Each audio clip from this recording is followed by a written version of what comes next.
أول حاجة لازم نقرأ السطر اللي هو مكتوب ده، السطر اللي هو التعريفي عن المحادثة بتاعتي. بيقول لي هند and منى are talking about the next summer holiday.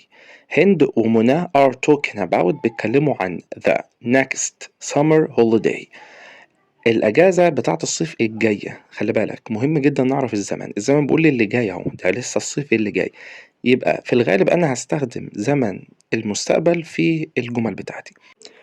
نقرأ المحادثة كاملة أول عشان لو في تفاصيل مش عارفها أقدر أجيبها من الإيه؟ من المحادثة والجمل اللي مكتوبة في الآخر. How are you منى؟ كيف حالك؟ هترد بالحال. Where will you go the next summer holiday؟ أين سوف تذهبين في أجازة الصيف اللي جاية؟ طبعا هتقول لها مكان، بس أنا مش عارف المكان، فهشوف الجملة اللي بعدها بقول لي شرم الشيخ، فهي هتروح شرم الشيخ عشان هي طبعا الزمن مستقبل. طيب يبقى هي هتروح شرم الشيخ، يبقى أنا عرفت المعلومة دي. آخر سؤال who will you go with؟ مع من سوف تذهبين؟ هتروحي مع مين؟ طبعا هترد تقول أي حد طالما مش محدد لي الأشخاص.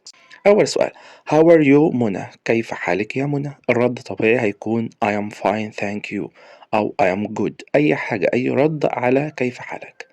هنقول I am fine thank you. ده السؤال الأول. السؤال التاني where will you go the next summer holiday؟ where will you go the next summer holiday؟ أين سوف تذهبين في أجازة الصيف اللي جاية؟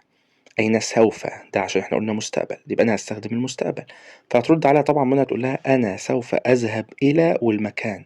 أنا I سوف will أذهب go إلى to، أنا سوف أذهب إلى. طبعا خلاص عرفنا ان هم هيروحوا شرم الشيخ، يبقى انا سوف اذهب الى شرم الشيخ، يبقى I will go to شرم الشيخ. السؤال الاخير who will you go with؟ انت هتروح مع مين؟ فيقول له انا سوف اذهب مع عائلتي اصدقائي اي حاجة، يبقى انا I سوف will اذهب مع go with عائلتي my family او اصدقائي يبقى my friends. حسب ما انت تختار عادي الاتنين هيكونوا صح.